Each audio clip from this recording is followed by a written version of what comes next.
Deixa eu ver aqui. Fazer uma transmissão ao vivo.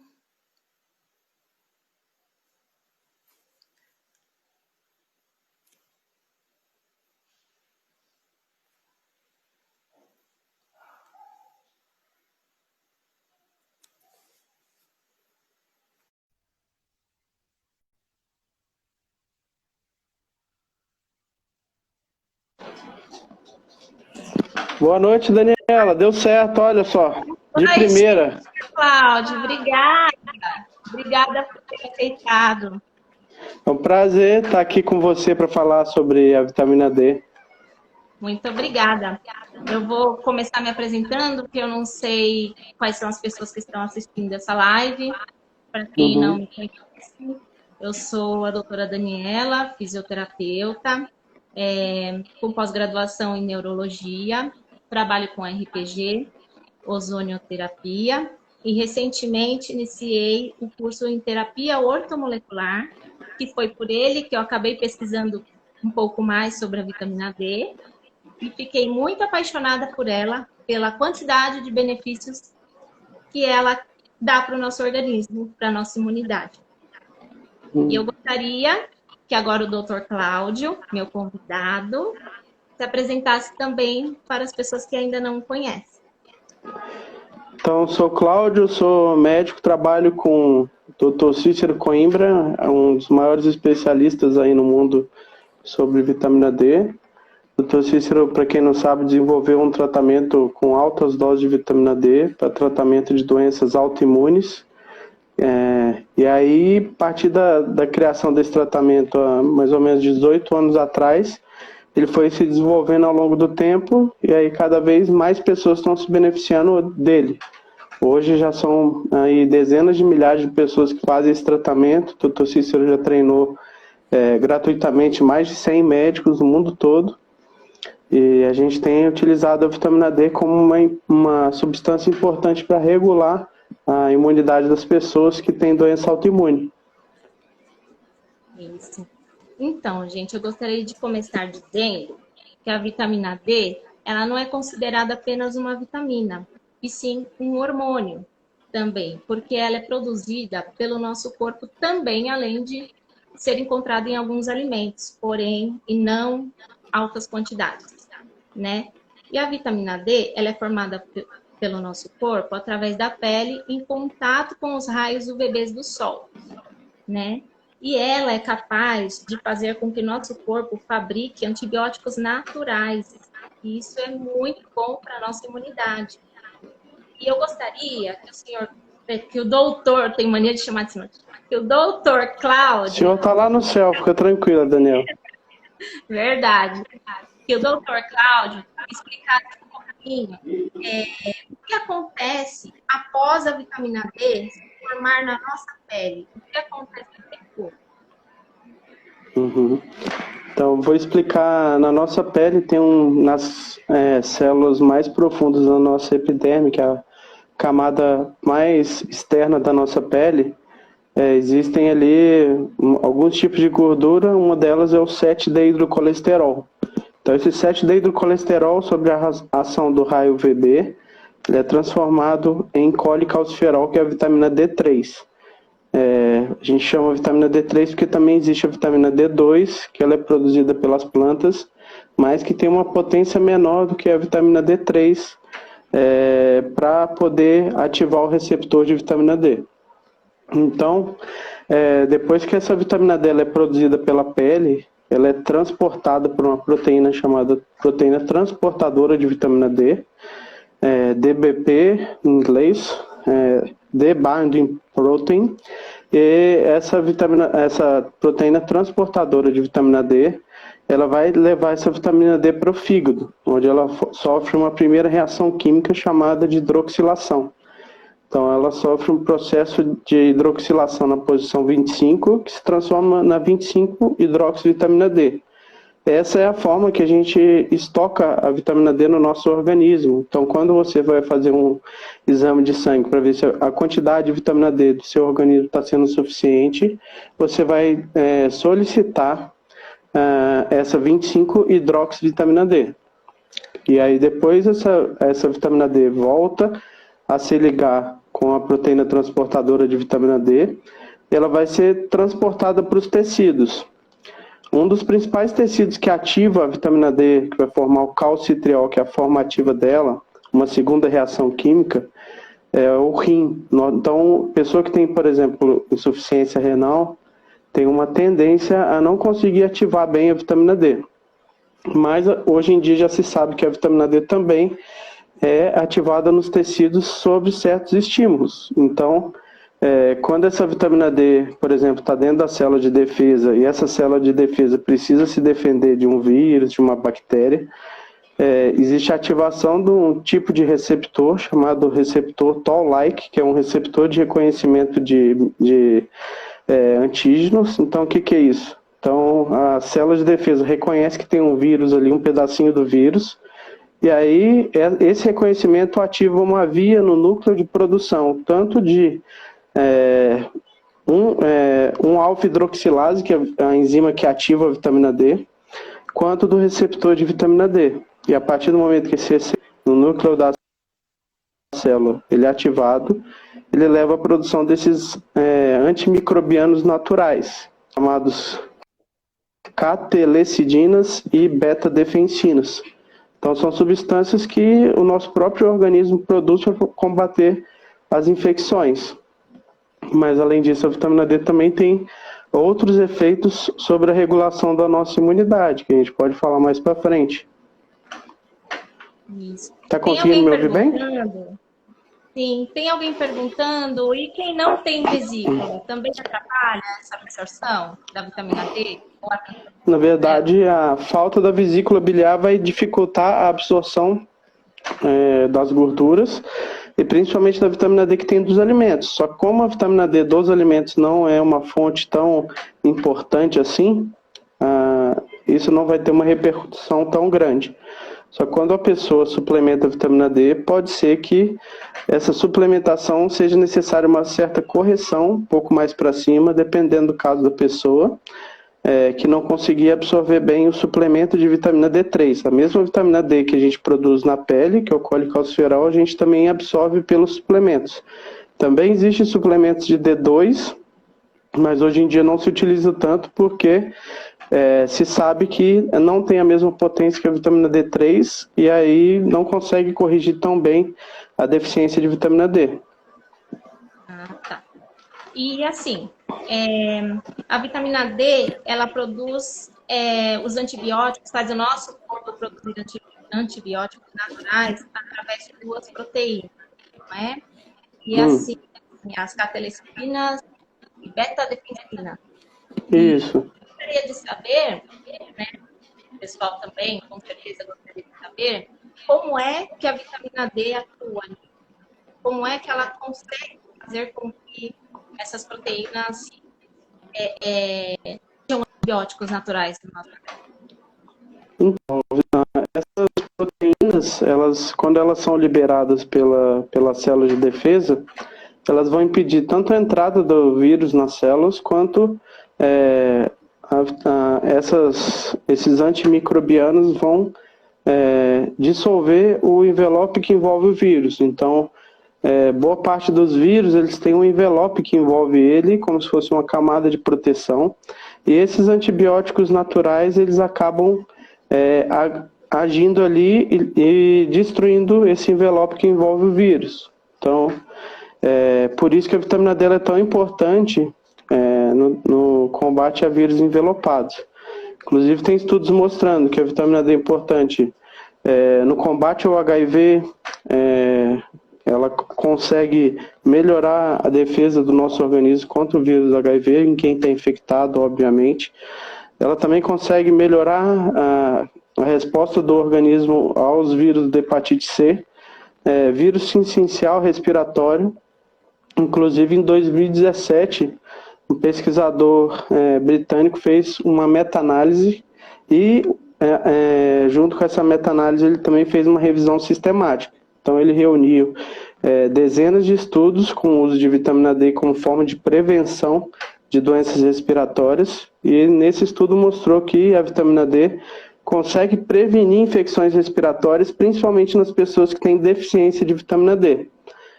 No Brasil, cerca de 15% das pessoas têm deficiência de vitamina D e mais 57% têm níveis baixos de vitamina D, que é ali que está compreendido ali entre 20 e 30 nanogramas por ml, que é a dosagem no sangue. Se a gente for considerar o padrão da Sociedade Americana de Endocrinologia, que é um padrão que compreende o nível normal entre 40 e 100 nanogramas por ml, cerca de 90% da população brasileira teria níveis baixos de vitamina D. Então, se pergunta muito sobre o fato do Brasil ser um país tropical e se isso não influenciaria a população e protegeria contra a deficiência de vitamina D. Só que isso não acontece, porque hoje em dia as pessoas elas não estão mais se expondo ao sol. Quem que hoje tem tempo para poder chegar entre as 10 da manhã e 4 da tarde e ficar se expondo ao sol? A maior parte das empresas, dos trabalhos, acontecem hoje em dia em escritórios, em ambientes fechados, e a pessoa não consegue dessa forma se expor ao sol, ter a exposição ao raio UVB, que vai fazer produzir naturalmente a quantidade ideal de vitamina D. Então o indivíduo ele pode produzir entre 5 e 25 mil unidades de vitamina D por dia, dependendo de certas condições. Então vai depender do local onde esse indivíduo está. Se ele estiver longe da linha do Equador, quanto mais longe da linha do Equador, mais dificuldade ele vai ter em produzir vitamina D. Então o que isso quer dizer? Quem mora lá nos estados do Rio Grande do Sul, Paraná, Santa Catarina, vai ter muito mais dificuldade de produzir vitamina D do que quem está no Nordeste. O tom da pele vai fazer com que a pessoa tenha ou não dificuldade de produzir vitamina D. Então, pessoas com a pele mais escura, elas têm uma dificuldade maior de conseguir produzir vitamina D, porque a melanina funciona como se fosse um protetor solar natural. Além disso, tem-se o hábito hoje em dia de produzir vitamina D, não conseguir produzir vitamina D por uso do protetor solar. Então, mesmo protetores solares fator 10, 15, bloqueiam mais de 95% da produção de vitamina D. Além disso... fator 8 já bloqueia. Bloqueia 95%. Então, o fator 15 já bloqueia de 99% de vitamina D. É porque tem, às vezes, diferença entre um estudo e outro. Então, são vários estudos que estudam a mesma coisa e aí os dados acabam sendo um pouco divergentes. Mas tem muito estudo sobre isso, mostrando que mesmo bloqueadores solares com fatores mais baixos, eles já bloqueiam quase toda a produção de vitamina D. Além disso, tem a questão da idade. Então, pessoas mais velhas também vão concentrar menos 7D do colesterol na pele, vão produzir menos vitamina D. Obesos também. Obesos, por conta da questão que a gordura ela acaba dissolvendo a vitamina D que está na corrente sanguínea e puxa essa vitamina D para essa gordura. O Dr. Cícero fala que a gordura funciona como se fosse uma esponja que tira de circulação a vitamina D. Tem a questão de pacientes que têm também dificuldade de conseguir ativar a vitamina D por conta de questões que são genéticas.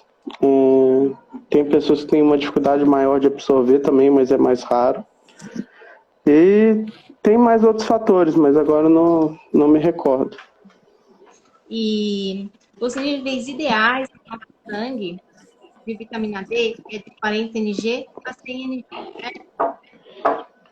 Isso, nanogramas por ml ou milimol por litro, mas aí tem uma conversão.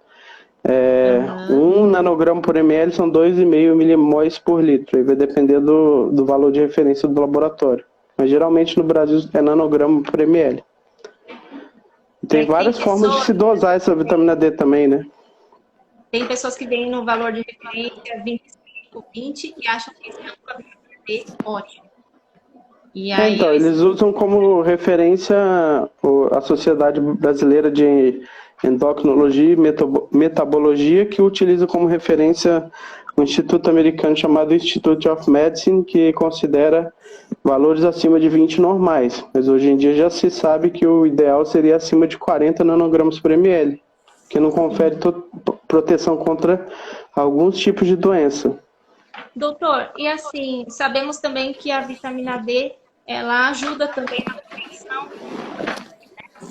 Tem uma pergunta aqui que fizeram que ela contra o câncer, e se a pessoa já estiver com câncer, ela precisa suplementar muito mais vitamina D? Como que isso ocorre na questão do câncer?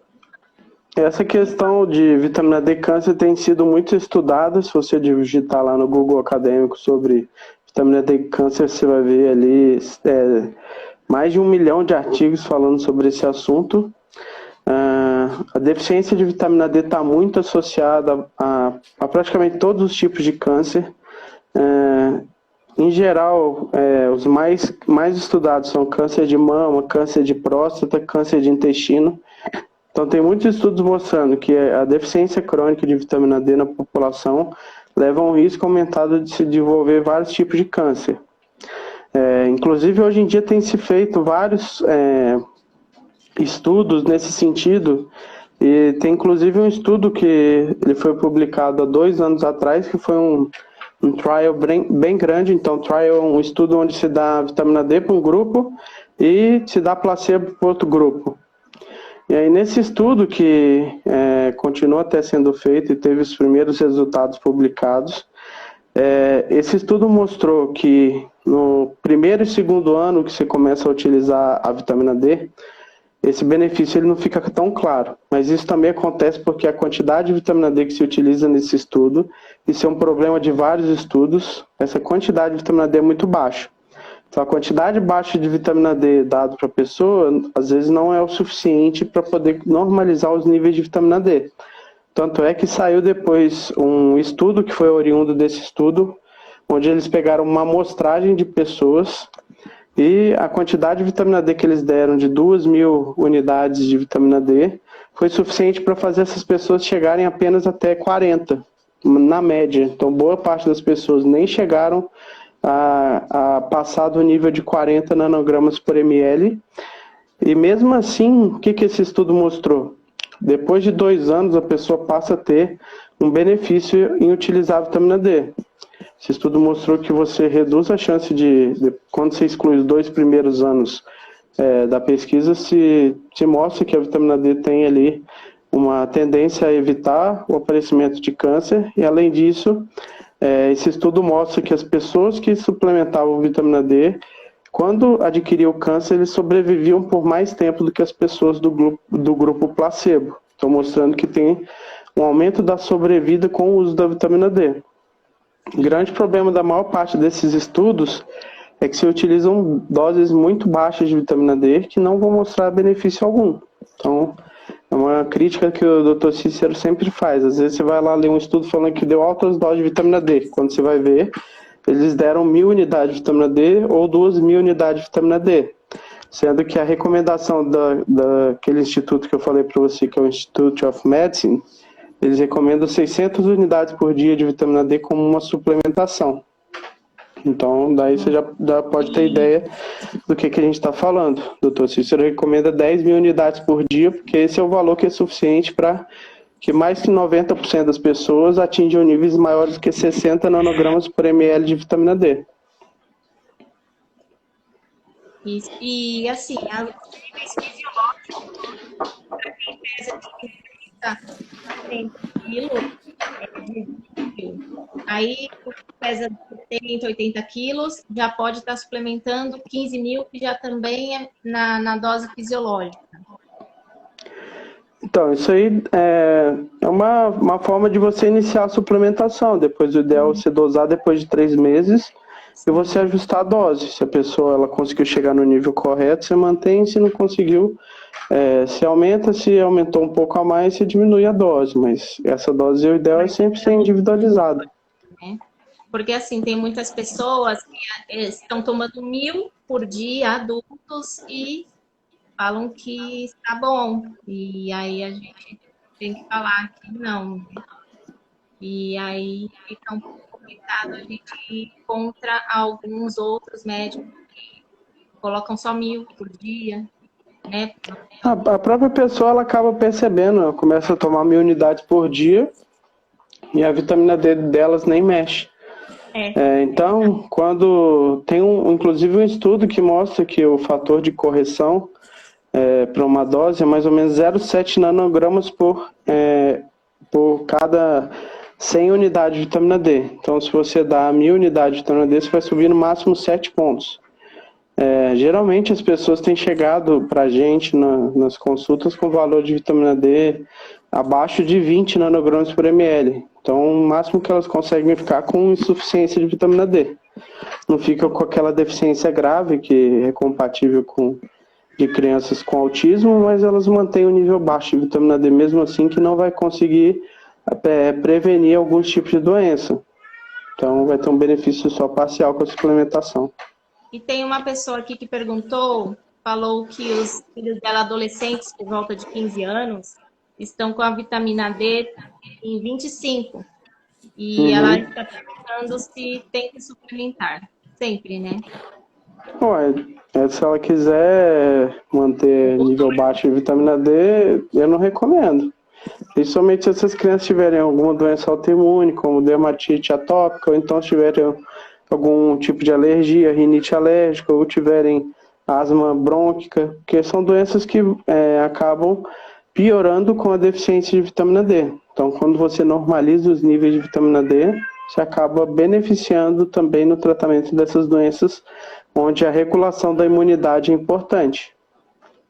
Ou seja, se não consegue se expor ao sol, temos que suplementar. E exatamente. Por exemplo, se uma pessoa ela consegue se expor ao sol 4 vezes por semana, 15 minutos ou 20 minutos, 4 vezes por semana, seria o suficiente para manter, ou ela teria que expor ao sol todos os dias para conseguir manter? Então, o ideal era se expor ao sol todos os dias para conseguir manter o nível adequado de vitamina D. Mas assim, a gente só pode descobrir dosando. Só que aí tem algumas coisas que assim, a gente acaba não falando para não complicar muito, mas na época do inverno existe uma alteração da incidência dos raios do sol que faz com que você produza ainda menos vitamina D. Tem locais, dependendo da latitude, ou seja, da distância da linha do Equador, onde você não consegue produzir nada de vitamina D mesmo que você se exponha ao sol. Então aí também tem essa questão aqui que não se fala muito, mas também acontece. Sim. E outra coisa, tem pessoas que elas ficam tomando ao sol, até eu vejo, às vezes, elas ficam só com as canelinhas de fora e os antebraços de fora. Então, a área de exposição ao sol também é importante. Inclusive, na aula que o Dr. Cícero deu no Tribunal do Trabalho em Campinas, Tribunal de Justiça do Trabalho em Campinas, o TRT de Campinas, tem um gráfico onde ele mostra de acordo com a porcentagem de pele exposta ao sol, qual que é a quantidade de vitamina D que você consegue produzir. Então, ali mostra que, às vezes, uma pessoa que se expõe só a parte das pernas, do cotovelo até a mão ao sol, essa pessoa ela vai demorar ali 4, 5 vezes mais tempo do que uma pessoa que está com uma quantidade maior de pele exposta ao sol. Então, o que acontece também? Depois de alguns minutos, a vitamina D ela para de ser produzida. O organismo ele tem um mecanismo de proteção para que a pessoa não se intoxique. E aí começa a produzir outras substâncias que são análogas da vitamina D, mas que não têm efeito biológico conhecido. Então, começa a produzir o taxferol, lumisferol, que são outras substâncias parecidas com a vitamina D, só que não tem efeito, não vai conseguir ativar o receptor de vitamina D. Tá. E tem o professor Jansen, que está perguntando qual a dose para uma criança de 23 quilos e 6 anos. Seria, então, os 200 miligramas por peso? 200 unidades por quilo de peso, que a gente tem recomendado. 200 unidades por quilo, né? Exatamente, mas sempre ressalto, o ideal é fazer sempre com acompanhamento do médico e, se possível, depois de 3 meses dosar para ver como é que ficou essa vitamina D para poder ir ajustando. Essa dose é uma dose para começar e depois você reajusta. Até porque a criança vai ganhando peso, ela precisa sempre ir reajustando essa quantidade de vitamina D. A questão do protetor solar influencia na absorção? Com certeza, o protetor solar, o doutor já falou, que ele bloqueia os raios do bebê, então você não consegue produzir a vitamina D. Uhum. Prejudica a absorção. Outra coisa, existe um mito que muita gente, eu já ouvi falar em alguns locais, e muita gente já falou sobre isso também. E creio que seja um mito. É que a gente não pode tomar banho logo em seguida de ter se exposto ao sol. Uhum. Né? Então, isso é um mito ou é verdade? Então, é mito, na verdade. Você pode tomar banho à vontade depois que se expõe ao sol, porque a vitamina D é produzida em camadas mais profundas da pele. É que a maior parte das pessoas não entende como é formada a epiderme, a parte da proteção que a nossa pele tem mais externa. Então, é como se fosse uma casca que a gente tem. E essa casca ela é formada por células mortas. Então, uma boa parte dessas camadas que tem são camadas de células mortas. E cada uma dessas camadas tem dezenas de subcamadas. Então, às vezes você tem ali dezenas ou centenas de camadas de células mortas na epiderme antes de você ter essas células vivas que são aquelas que produzem a vitamina D. Então, quanto mais externa é a camada da epiderme, mais ela tem queratina, que é uma proteína que confere resistência à pele. E geralmente a gente tem pelo menos 3 camadas grandes de células mortas que protegem a gente, que fazem com que a gente não se desidrate, que protege a gente contra micro-organismos. E assim, água e sabão não vão prejudicar a nossa produção e absorção de vitamina D. Tem uma pessoa que perguntou aqui, no exame da minha filha, deu 13, ela está suplementando 50 mil por semana. Suficiente para alimentar? Então, a questão depende da forma de vitamina D e depende, essa vitamina D está em 13 e ela vai demorar um tempo até você conseguir chegar na quantidade que você quer de vitamina D até ela se estabilizar. Esse tempo... Seria legal aí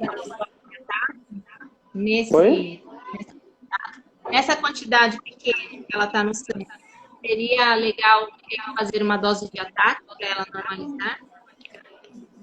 Então, se ela quer fazer uma reposição rápida de vitamina D, você pode fazer essa dose de ataque. Então, a dose de ataque via oral, ela normaliza rapidamente os níveis de vitamina D da pessoa. Então, 3 dias, essa dose é suficiente. Como é que a gente sabe que são 3 dias?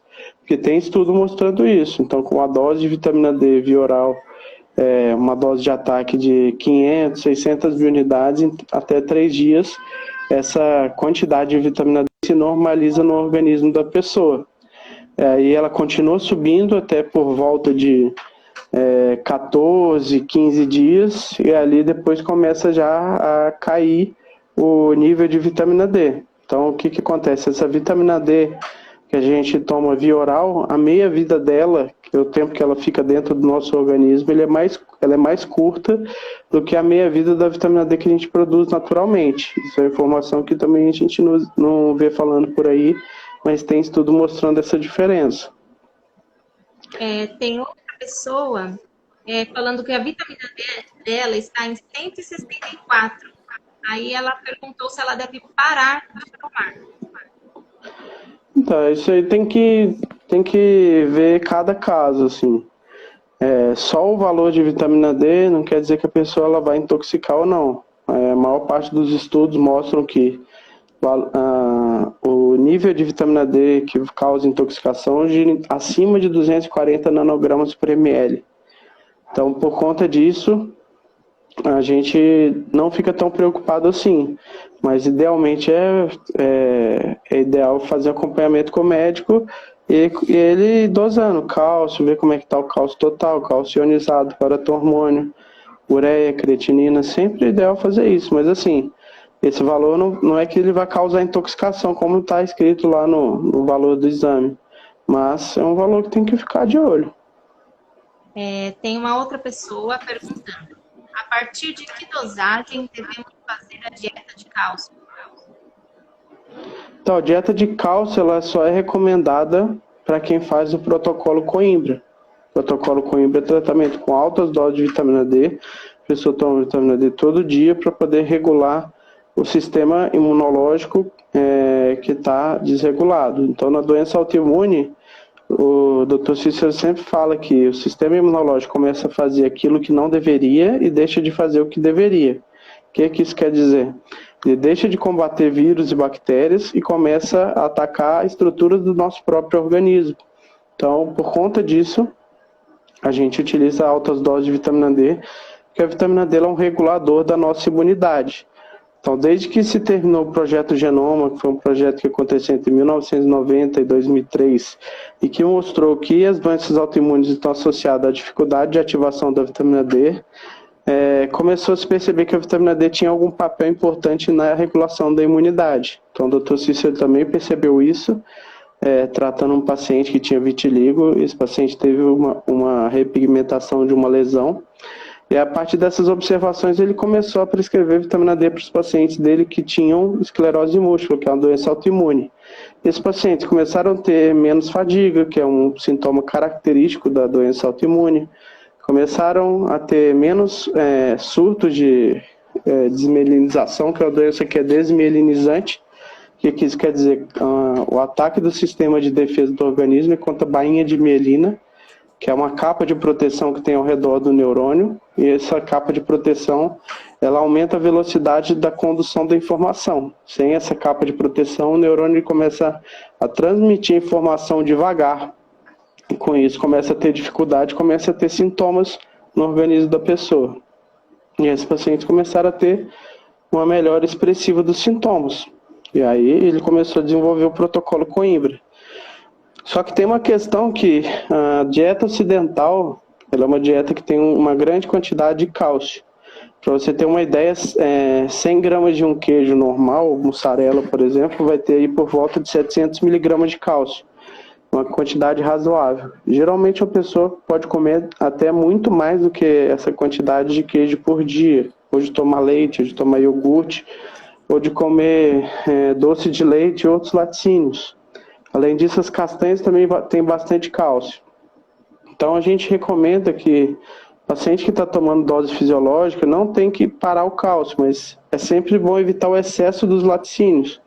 Então, não tem justificativa uma pessoa comer 200, 300 gramas de queijo por dia, igual muitos pacientes chegam para a gente comendo. Mesmo tomando dose fisiológica de vitamina D, esses pacientes eles podem ter problema com cálcio. Inclusive, a gente pega pacientes com deficiência de vitamina D que chegam com cálcio aumentado porque eles têm uma dieta com excesso do cálcio. O cálcio demais na dieta, sem a quantidade equivalente de magnésio, pode causar um aumento do risco cardiovascular. Tem inclusive estudo de revisão falando sobre isso. Então, a proporção que tem que ter de cálcio para magnésio é mais ou menos de 3:1. Então, para cada ingesta de 900 miligramas de cálcio, você tem que ter no mínimo 300 miligramas de magnésio por dia, para a pessoa não ter problema. Só que essa proporção ela pode variar, de 1,7 até 3. Então, é uma coisa também que a gente não vê falando por aí, mas que é importante a gente dizer. Tá. E tem pessoas também perguntando se ela suplementa 20 mil, precisa fazer dieta de cálcio. Esses valores de 10 mil unidades eles não vão causar intoxicação. Então, a intoxicação por vitamina D ela é causada por um efeito que a vitamina D tem de aumentar a absorção do cálcio pelo intestino e de poder tirar cálcio do osso. Então, no caso, a predominância é por aumentar a absorção do cálcio do intestino. Então, essas doses de 10 mil elas não vão causar isso.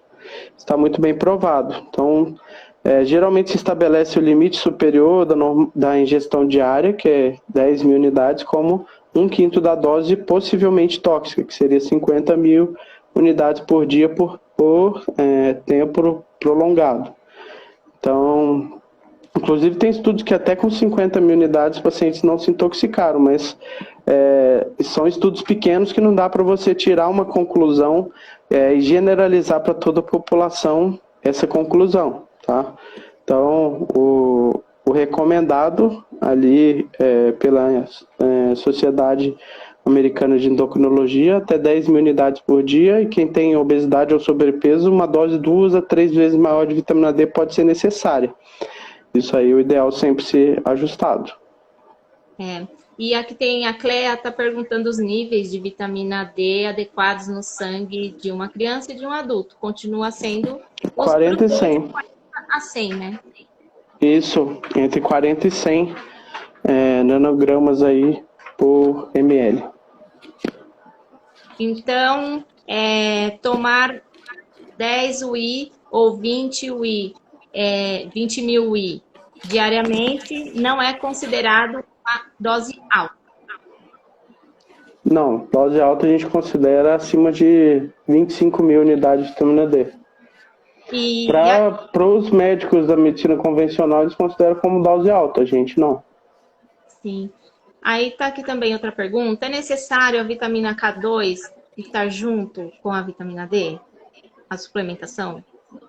Olha, não é obrigatório. Qual que é o problema da K2? Geralmente as pessoas suplementam porque não tem como você dosar essa K2. Então a pessoa acaba suplementando. Quem que vai ter mais benefício da K2? Vai ser a pessoa que está na menopausa e começa a ter osteopenia e osteoporose. Então a vitamina K2 ela favorece a ligação do cálcio uma proteína chamada osteocalcina que a gente tem no nosso osso. E a vitamina K2 ela favorece a retirada de cálcio da parede das artérias, porque tem uma proteína chamada proteína GLA da matriz, que está presente no endotélio, que é a parede que reveste internamente os nossos vasos sanguíneos. E essa proteína ela acaba tirando cálcio para fora da célula e jogando para a circulação. Então, por isso, a vitamina K2 tem o seu papel. Só que o nosso intestino ele produz K2. Então, essa é uma vitamina que ela é produzida se você tiver uma flora intestinal saudável, tiver um hábito intestinal bom, tiver uma dieta que seja saudável, você consegue ali produzir naturalmente a K2, você tem as bactérias certas ali também. Doutor Cláudio, estão perguntando aqui qual o seu nível de vitamina D no sangue. Se o senhor quiser, pode responder. O senhor não, doutor, né? A última vez que eu dosei estava em 45, foi uns 5 meses atrás. Tem até que dosar de novo para ver como é que tá. Tem outra pessoa perguntando, tem algum médico do protocolo Coimbra aqui na Paraíba? Tem uma pessoa de Paraíba assistindo. Não sei te dizer se tem. Acredito que não, mas nos outros estados do Nordeste eu sei que tem. Tem uma lista que você busca no Google, médicos do protocolo Coimbra, que você consegue encontrar os médicos no mundo inteiro. Tem uma pessoa também perguntando qual o tempo mínimo de exposição ao sol para se conseguir 20 mil unidades, por exemplo. Assim, não é todo mundo que vai conseguir produzir 20 mil, mas assim, em média vai produzir 10 mil unidades ali por 15 minutos de sol, mas tem que estar sobre aquelas condições que eu te falei. Tem que ter mais de 70% da pele exposta ao sol, tem que estar sem protetor solar, tem que estar no horário entre as 10 e as 16, vai depender da altitude e da latitude do local. Então são inúmeros fatores que você tem para você conseguir produzir essas quantidades maiores de vitamina D. E se for uma pessoa de pele negra, por exemplo, teria que ficar mais tempo, então, ou não? De 5 a 10 vezes mais tempo de exposição ao sol. Então é melhor suplementar, às vezes, para não correr tanto risco. Só que como eu falei para você, o que acontece? tem um certo fator protetor, que é o lumisferol, que ele é produzido a partir de uma exposição prolongada ao sol. Essa substância tem se mostrado que ela tem um efeito protetor contra o dano de DNA, que seria um possível protetor contra o câncer de pele, que é produzido naturalmente também. Mas se recomenda se expor ao sol para produzir vitamina D, no que eles chamam de uma dose eritematosa mínima. Então, uma dose que a sua pele ela fica levemente avermelhada ou levemente rosada. E aí, a partir do momento que ela está levemente rosada, você coloca o protetor solar para poder proteger a sua pele contra os raios UVB. Doutor, vamos responder a última pergunta e aí a gente começa a falar um tchau pro pessoal, porque eu pretendo deixar essa live gravada, senão a gente tá bom? Tá bom. Já tem poucos minutos aí. Nossa, então... já? Tá voando. Passa rápido. Passa voando. Tem uma pessoa perguntando qual é a restrição dietética no protocolo Coimbra e por quê? Então, a restrição dietética para você não absorver cálcio em excesso. Então, foi a forma que o Dr. Cícero encontrou para poder dar doses maiores de vitamina D. Então, essa restrição ela envolve principalmente o leite e os derivados. Então, qualquer derivado do leite é proibido no protocolo. As castanhas também, as sementes. Então, castanha do caju, castanha do Pará, amêndoa, noz, amendoim, pistache, granola, semente de gergelim, macadâmia, chia, linhaça, todas essas sementes têm bastante cálcio, elas são proibidas. E tem alguns alimentos que têm um consumo moderado, suco de laranja, água de coco, açaí. As folhas, elas não são restritas, mas o suco verde porque o que acontece? O suco verde, ele faz com que você destrua mais a parede da célula vegetal, então os vegetais folhosos, a couve, as outras folhas, elas têm uma quantidade grande de cálcio, mas esse cálcio não está biodisponível, ele não pode ser absorvido. Então, quando você bate no liquidificador, você aumenta essa biodisponibilidade. E, além disso, geralmente no suco verde se coloca suco do limão. E quando se coloca no suco verde, geralmente eles colocam 2, 3 limões e dá ali uma quantidade um pouco maior de vitamina C, que também melhora a biodisponibilidade do cálcio. Suplemento de vitamina C também é proibido. Goma de tapioca também tem uma quantidade que é restrita. O chocolate 70%, ele também acaba tendo cálcio. Chocolate ao leite não pode, a gente recomenda chocolate acima de 70%, mas com moderação também. A gente recomenda não tomar Coca-Cola, porque impede a absorção do magnésio. O magnésio é fundamental para você conseguir ativar a vitamina D e para você transportar ela. A absorção da vitamina D ela não vai depender tanto do magnésio, mas a ativação e o transporte dela no corpo dependem bastante de enzimas que utilizam o magnésio para poder funcionar bem. Então, por isso que o magnésio é tão importante. E 80% das pessoas também têm deficiência de magnésio. Então, uma estimativa que tem numa pesquisa feita nos Estados Unidos, mostrando que 80% da população tem ali deficiência de magnésio. E a gente também não tem muito costume de consumir alimentos que tenham bastante magnésio, como as castanhas. Então não é hábito do brasileiro comer tanta castanha assim como se deveria. E aí você acaba tendo deficiência desse mineral que é tão importante. Tem só mais uma pergunta que eu acho que é bem importante falar. Claro que são importantes, mas essa daqui sobre a dose de ataque. Posso pedir a dose de ataque em 10 dias? Em quantos dias? 10 dias. Até pode, assim, tem um estudo que eu li que mostra que uma dose de ataque de um dia, uma dose única e uma dose dividida em 5 dias, a diferença não é tão grande. Só que em 10 dias essa pessoa não vai normalizar tão rápido a vitamina D, vai demorar um pouquinho mais, mas também vai normalizar. Se ela quer normalizar rápido, o mais rápido para você normalizar é com uma dose única. Então, gente, a gente vai não vai conseguir deixar gravada e vocês poderão ver novamente depois, né? Se tiver alguma dúvida, se perderam alguma coisa. Então, eu vou deixando meu muito obrigada por ter aceitado a ação toda e só tenho a agradecer ao doutor. Eu que agradeço a oportunidade de falar um pouco para vocês sobre essa questão da vitamina D, que é tão importante, então, um dos principais reguladores aí da imunidade. Nesses tempos de Covid, a gente tem que falar isso para as pessoas. Tem muitos estudos já que foram feitos para Covid mostrando que quando você tem deficiência de vitamina D, se aumenta a chance de complicações. Cada vez mais saem estudos mostrando isso.